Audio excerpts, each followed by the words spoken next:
Hello crafty friends, it's Susie Chocolate from Talis with Touch, and today I'm doing a review for CraftWorld. I'd like to start off by thanking CraftWorld for asking me or choosing me along with 4 other people to review these craft artist pigment ink and colour petal ink boxes.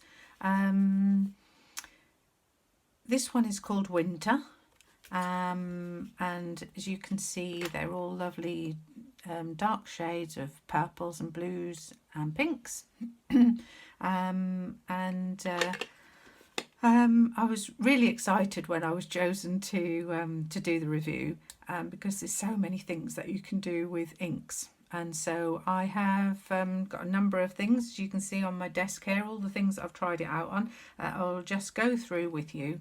It is going to be a full review, or what I would say a full review of my opinion. Obviously other people may well have said differently about the inks that they're reviewing, but this is my opinion, and at the end I'll tell you exactly whether I would buy them or whether I wouldn't.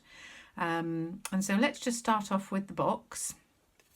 So it's a solid top, and inside is a removable cover, which it does say protection cover, non-reusable, but I have left mine in, to be honest, because it just keeps the top clean, and I'd rather have the outside clean and the inside clean if I can. And then the ink is kept inside the container. So that's the lid, and then this is the base. And I don't know if I dare do this, but it's a magnetic base, and each petal has got a magnet in it. So as you can see, they're not falling out at all. And so if you knock them, I guess if you knocked it on the floor they would fall out, because I think they jump out. But as you can see, you just let it go and it slides into place. They also stand well on a magnetic mat. If you've got like my cutting mat is magnetic that I've got underneath here, this turquoise one, and they will magnetize and stand nice and still on those too. So I think that's a bonus. They are quite petite and to pick up. They've got a little handle, and you can see the magnet is just in the middle there. It is nice to hold, and they are a nice shape, and they do they're easy to use. I think they're easy to hold and easy to use. Nice pointed petal, and so yeah, a nice shape. And they all come out individually, so you can use them individually. I did try to use my ink blender with them in here, but it's not quite big enough for my little ink blenders to actually use it in there. And so I would say that's not the best, because as you press on the edge they do sort of tend to flip up a little bit, and then I got dark colours mixed up, which I didn't want to do. The only thing that I found was a little frustrating with it, once you have ink to stamp or whatever you're doing, I wanted to put it down that way, but actually you've then got to turn it over to slot it back in. And the other thing that I found is, because I'd had to take the lid off of the whole lot of them, and then I used whatever ink I wanted and popped it back. I forgot to put the lid on. It's not like having an individual ink that you take the lid off, you use it and you put the lid back on again. So I had to really think about making myself put the lid back on every time. Anyway, the lid fits on really nicely and clunks into place. They are water-based pigment ink pads. It says that they are slow drying for heat embossing and blending. That's true. They are very slow drying, and they do heat emboss and blend. I've got some of those to show you. Acid-free, non-toxic, easy clean, and true bright colours. They are made by Pt2 exclusively. They're made by Craft artists, sorry, exclusively distributed by Crafts2 Limited. So that's the actual ink pad itself review. And then I've got a number of things. I did some stencils, I did white card, craft card, black card, I did some blending, I did some heat embossing, I did some colouring through some lace, I did some stamping, I've done just some colour swatches, and then I made these 2 cards at the end. This one will have a full tutorial so that you can watch and see how that was done, and I think that looks magnificent using these inks. And so we'll talk about the techniques that I've used on that one a little bit later. So, but I'm just going to pile this up so that I can tidy my desk up a little bit, and then we'll get going. I have used foam blenders, I've used brushes, I've painted, I've used the inks direct onto some materials, and so hopefully this will be quite a comprehensive review for you to make your mind up as to whether you would like to actually buy some in the future. Okay, let's start off with this. So this is the very first test that I did with them when I got them. So this is just on ordinary, I think this is about 100 gram GSM, paper. And these are the first swatches that I did. And as you can see, they were very, very wet. The brightest pink has a pink and a purple. The 3 different pinky purples there. And then the blues, that one's very pale, like a lilac-y colour, and then the dark navy and the grey. Interestingly, the only one that really went through on my craft stash order was the brightest pink one, and that did that on the card as well. So they haven't got names or numbers, and for me to try and explain and for you to share information between each other, I would rather them had a name to each colour or a number or an alphabet. I've called them A, B, C, D up to G, so that I can sort of try and have some consistency about what I'm trying to explain today. And so let's just get the lid off again. So this is that one there. So I've called this A. This was a very, very juicy wet ink. It splashed when I first did my first impression, and you can see it splotted a bit around the edges there. And I left them to dry on this card. This is 250 GSM super white, super smooth white, Linda Chapman's World of Paper card, and I left these to dry. This one, which I think quite a lot of them did, took an hour and 20 minutes to fully dry naturally and with no heat. So that's that colour there. Let's just pop that and leave it on there. And then this is the middle colour, which I'm saying is this one. So I've called this B. So it's not quite, I don't think they're true to the colour that they come, the ink pad is true to the colour that they actually come out. Most ink pads have a colour on the top of them so that you can see what they're going to stamp like. I think with these, if I had bought that, I would have expected it to stamp a darker colour than that. As you can see, it's dark around the edges, but quite a paler colour in the middle underneath. It's a bit like a two-tone there, but it actually doesn't work like that when you're using it. And then this one, excuse me, this is the other purple colour. And so they all have sponge pads. It's probably about 1/8 of an inch thick, I suppose, sponge pad.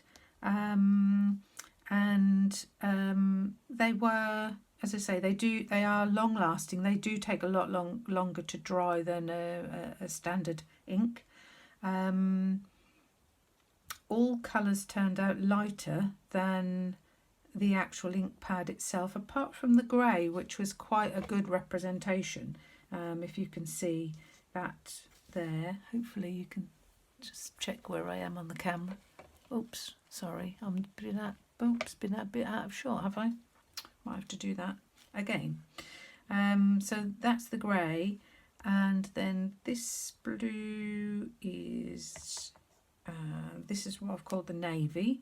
That one dried the quickest and was very smooth and wasn't speckled or blotchy in any. That was really very smooth, so that's that one there. And then this blue is D, so that's a bit sort of like a denim-y colour. And then we have got E, which is this one. I hope you can see that, it's very pale. And then the last one is, although it looks blue, it comes out a very lilac-y colour.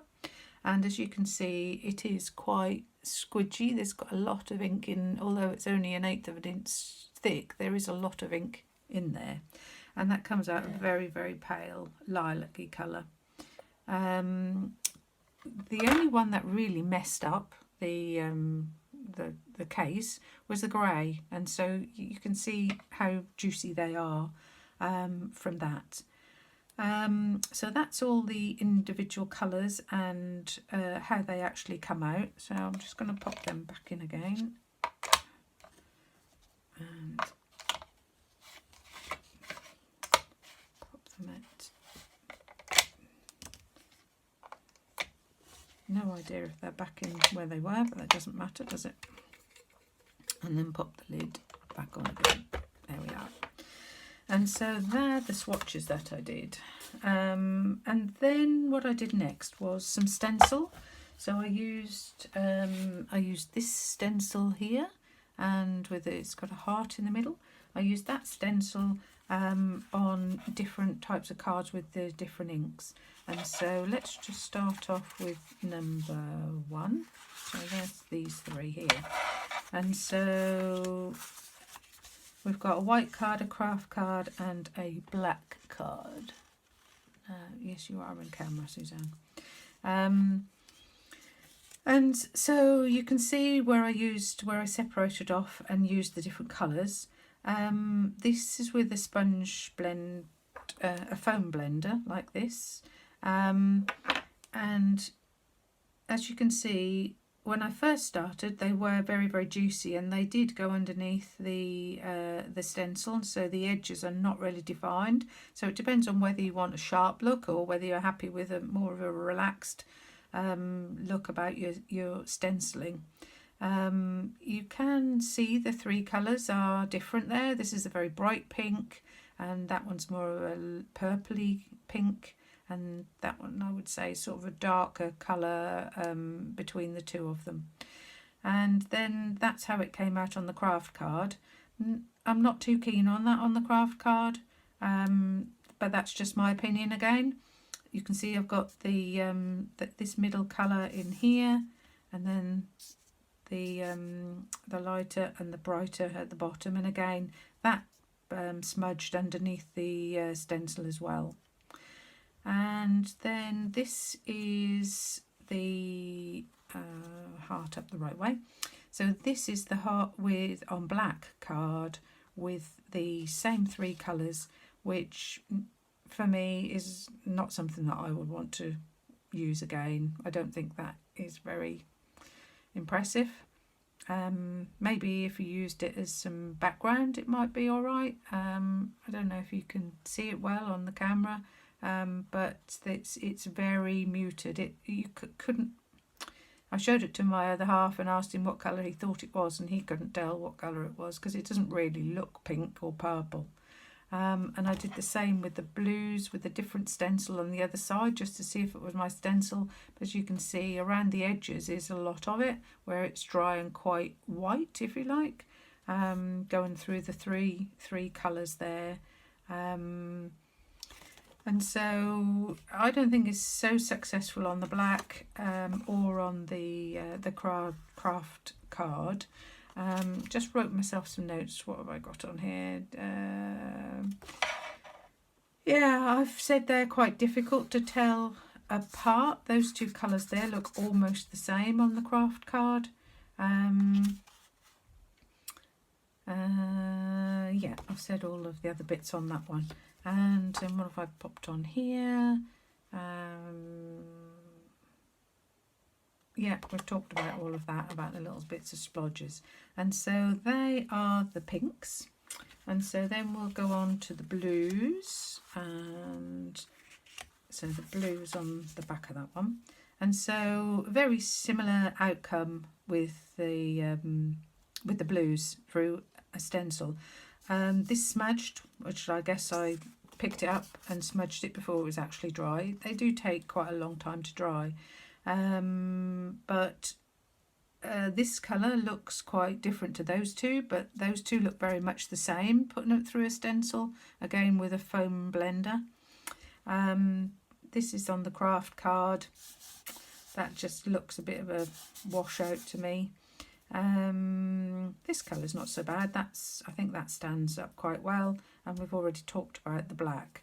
And so it depends on what look you want on your cards, and whether you're doing, you know, mixed media, or whether you're doing you know, a stamp card, a background, as to what you know, what your look really is. But that's how they've come out. And then these are the two, the navy and the grey. So the navy on the white cardstock come out really well. That's really quite, but that didn't splodge when I first did it on the on my swatch. That dried up really nice and smooth. And so I guess that's why that looks pretty clean. And then the grey around the edges has got some smudgy edges, if I could say. It doesn't look like it's bled a lot, but it has just got a very fine bleed. But again, depending on what you want, as to whether you want a fine and you know, a very detailed stamp or stencil. A bit more blotchy on the craft card. As you can see, all around the edges it's got dark spots, where I think it's because the ink pad was so juicy that happened. And so they are the stencils that I've done. So pop them away up there. Oh, the black card that I used was Linda Chapman again. That's 200 GSM, pure black. And it didn't seep through, so that worked okay. So these are the blends that I've done now. So I started off with here we are. I started off doing looking at the difference between a foam blender and a brush. So it's this foam blender and a little blending brush, makeup type brush. This is the brush and this is the foam blender, and they look totally different, don't they? This is going through the colours A, B and C, so through the bright, the middle and the lighter of the pinks with the brush. And then this is exactly the same with a foam blender, and they do look really different. And I used as much as I needed to try and blend them into a smooth blend, but it was quite difficult with the foam blender.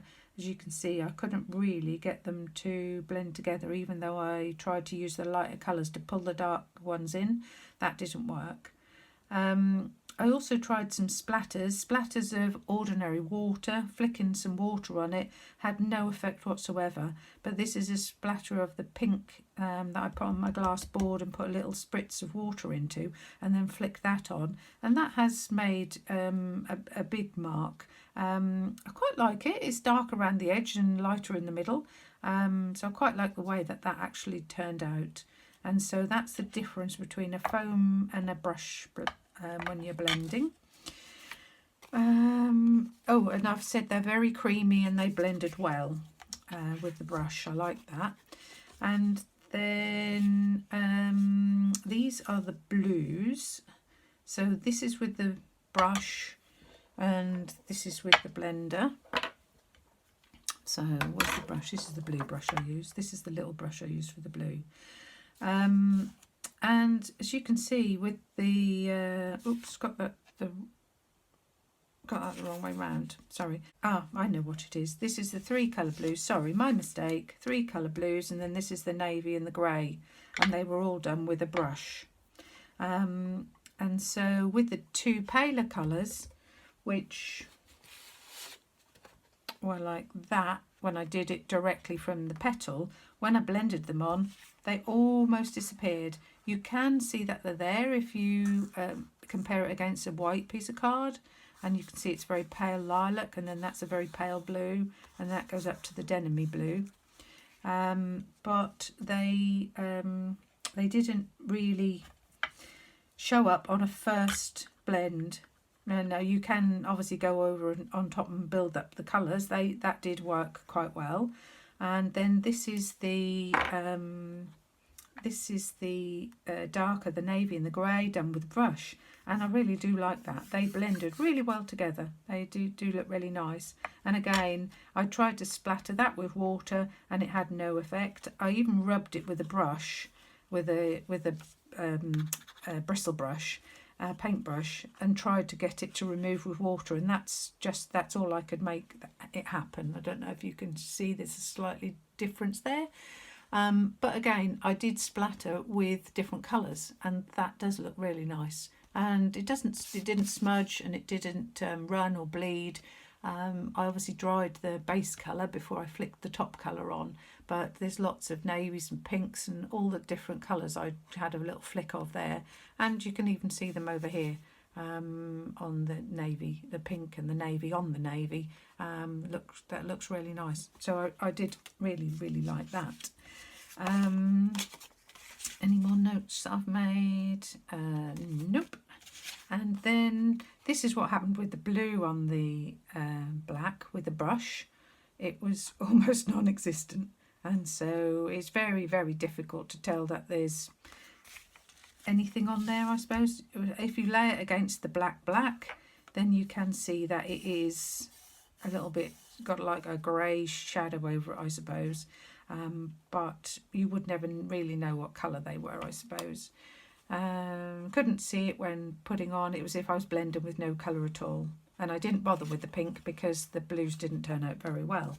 And then this is what they're like with a foam blender on the craft card. So these are the 3 pinks and they are the 3 blues. So that's the denim-y colour, and then the paler ones just didn't show up at all. And so yeah, not so successful on the craft card or the black. So that's that, and then I did these. So let's get the brush out of the way, get that out of the way, let's tidy up. Then I did these. So I did some embossing. So this is clear embossing powder on a black, and I used all the different shades of blue under there. I stamped a little flower. Don't know how well you can see that with the light on it, but I stamped a little flower with the all the 3 different paler blues, and then I put some clear embossing on it. You can't really tell there's any colour underneath it. In a few places you can see there's a little bit of sort of like a pale grey, but it is more glossy. You know, you can't really tell what ink was underneath it, but it worked really well, and it's given a nice rise on the embossing powders. And so then I did it with some sticky embossing powder just to see what would happen and whether the colour would come through. I did it with pink sand blues on here, and you can just see a little bit of pink around the edge here, and that some of the colours do show through in places, but it's more the sticky embossing glue, which is like a sticky glue, powdered glue, that is actually given some dimension and some texture, so you couldn't really see the colours through it at all, but it works well for embossing on. It really adheres. And then these 2 are on white card, and so this is another stencil, a Bright Rosa stencil, and I used all the colours in different sections on there. This one is with clear embossing powder and looks fabulous. It really does brighten up the colours and look really nice, and you can see a nice shine hopefully that on there with the clear embossing. And then this is done with sticky embossing, and the colour does show through on the white. I think that looks really nice, and it actually looks like you've used some texture paste, but it's actually just sticky embossing powder on top of the ink petals through a stencil. And then I did some smooshing, where I put the ink petals onto my glass mat, give it a spritz of water, and then in 3 separate places I dabbed it, and then let it and dried it in between, and the colours have built up really quite nicely, and I really would use that in some of my card projects. I like that. And I also thought what would be nice on there is if you put a little bit of maybe rose gold texture or something, a corresponding colour in paste. I think that would look really nice to have a little bit of glistening. Well, but I am a glitzy girl. I do like bling. But yeah, that smooshing turned out really well. And then I did this is done with a foam blender through this piece of lace. And I think that turned out really well too. So I used the darker colours on here. So I'll use this is the darker blue, which turns out a bit like a denim-y blue colour, and the brighter pink on this side. And then on this side I've used the paler blue, the sort of the mid blue and the mid pink. And it's given a really nice effect. You can see the lace pattern. I moved it around and did it in different places, and it has coloured. It's coloured the where can I do that? Here we are. You should be able to see that. It's coloured the lace really, really well. And so you can use it on, obviously you can use it on fabrics. I haven't tried to wash it, so I don't know if it's permanent, but you could definitely use it on, laces and materials and fabrics and hessians and things like that for mixed media type cards. So that worked really well, like that. And then I did a fine detail stamp. And so this is a long sort of bouquet of flowers and leaves, and I stamped it in the medium pink, and it has come up. This is just one stamp in my platform, which is what you would get if you were using an acetate block. I didn't redo it, but I think it looks really lovely. I think, some of the edges are a little bit light, but I think that goes really well with it. It didn't bleed. And the edges didn't smudge, and so it does stamp really well. And then I coloured with a little paintbrush. I put some the petals onto my glass mat and give it spritz and used it like a little watercolour. So this is the brightest pink on its own around the edge there, and then I let that dry, and I pulled in some of the really dark, the navy one that I'm calling it, which makes it look like a sort of a really vibrant purpley lilac-y colour. Then I watered down this bright pink, and it comes to a very much paler colour, and I watered down the blue, purpley blue navy one, and so you can make all sorts of shades out of them if you want to paint with them. This is straight from the petal with the brush to the petal, and so that is really quite dark, and then I've just pulled out a few streaks just so that you can see what they look like. And then this one here is the medium pink, coloured all the underneath. I let it dry, and then I've gone over top of it with this dark navy colour, and so that gives like a two-tone pinky purple colour. And so for watercolour and painting with, I think you can have a whole palette of colours by just watering them down or using them direct from the petal themselves. I think that worked out really well. And then I did some solid stamping. So this is a layered butterfly that I did, using the 3 different pinks So I think I put on the back, I stamped it with the palest pink is at the very background. Let me use my little brush. So this background colour in here is the palest pink, and then I have done the bright pink on the second layer of the stamp around the edge, and then this is the really dark navy colour that I did with the third layer of the butterfly. I did have a request from somebody from CraftWorld to do something layered, and so that's the reason why I did this. Can't remember who, might have been Claire or Emma, I can't remember now. And then I stamped a sentiment, which because the petals are pointed, you can get in to do quite fine detail. So I put lots of different colours onto the sentiment, and I think that come out lovely. Doesn't that look good? What do you think? And then I did a flower in the same sort of way. So this is a layered flower. I stamped with 2 colours of pink. The lightest colour is C, the lightest pink that I've used at the base, and then I have used the middle colour of the pinks to stamp on the top. So I haven't used the brighter colour. So this is what I've called B and C that are coloured there.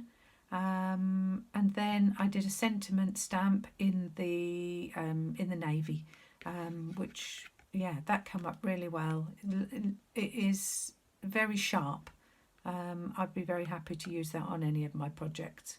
It's not it's not blurred or bled at the edges at all. And so there's a whole host of things that you can do with these inks. I must say, to start off with, I weren't very impressed. But the more I used them and the more things I did with it, the more I thought, yeah, they are coming on. They really are working well on a variety of different things. And so after I'd done all of those testings, I thought, what's it going to look like on a card? So let's do a card. And so this card is done with the acrylic blocks technique. So what I've done is, on a piece of white card, I've used one of the petals, and you dab it all over, and you can make a pattern of any description if you want to on the actual ink itself. And then I chose to do a big square and a long rectangle. So I've used this is A and that is C in the pinks. So I've done exactly the same. What I did is I put the ink on the square, and I stamped it, took it off, just let it dry, and then I laid it back on again so it was in the place that gave me an idea of how I could get some nice straight square lines. And then this is the navy, and so I've then covered this with the navy petal, and then I have just laid it in exactly the same line as the pink one underneath, and pressed it down. I pressed it down for probably about 5 seconds just to let the colour soak into the cardstock, and then take it off. And so that was those 2 sides, and then doing exactly the same on the other side with the C colour, that one, with the square, and then this is with the grey, and then I trimmed it down to size. And yeah, I really like that. I do that a lot with distress inks, and it works. It gives a different pattern, sort of pattern in the ink, but it's really good. I love it. And then I thought, well, what can I do? What can I put on top to make it into a card? So I stamped just a little daisy type flower in some memento, and then I have used a quickie glue pen I've used one of these, a quickie glue pen by Sakura, to colour in odd petals and do them different colours. And so in here I've got a bright pink and like a dark purpley colour. Then in here I think this is the bright nouveau with a darker purple, and then this one I've got some white and like a frosted crystal glitter, and the purple, and then this is just a green glitter for the stem and the leaves, and that's lovely. Would make a lovely little thank you or hello card, or you could make it into some notelets, and it's so quick to do. Just stamping the inks on with the acrylic block, and then I've just put it onto a bit of sparkly purpley coloured card and put it onto the full size of a base card. But you could do it however you wanted to. But that's just a little way that you can actually make a card out of it. And then I went ahead and made this whole card and videoed the whole process using these inks. And I was absolutely over the moon with the result. Very, very pleased with the way that the colours layered up, how the black memento printed onto stamped onto the background colours. How it worked in the stencil was fabulous. I think there was just one little place that it seeped underneath the stencil. So all in all, I think the inks are really, really juicy to start off with, but once you've used them a few times, as you can see how much I've done here, by the time I got to do the card, the bulk of that juiciness had been used up, and it was down to a really nice ink pad, so there wasn't too much excess spreading out anywhere. But if you'd like to see how I make this whole card, there will be a link over to my blog and my YouTube, so that you can see how it was made if you would like to, and all the things that I've used to make it. And so the outcome of this review for me is, yes, I would definitely buy them. I would definitely buy. These are the winter shades. I know that there's a spring, summer and an autumn, and so it's going to be really interesting to see the reviews from the other people. So there's 5 of us doing a review, and yeah, it'll be really great to actually see what everybody else has done and what their thoughts are. I'd really love to know what you think about the inks yourself. Now you've seen me explaining everything that I found, so please do leave me a comment, or give me a like on my blog or on my YouTube, just so that I know that other people have found it, interesting, and whether you're going to go and buy them yourself. They are available on Craft Stash, all the different colours. So if you like what you've seen, pop over to Craft Stash and chuck them in your basket. So that's all for me now. Thank you very, very much for everybody who's watched, and thank you so much to CraftWorld for choosing me to do the review in the first place.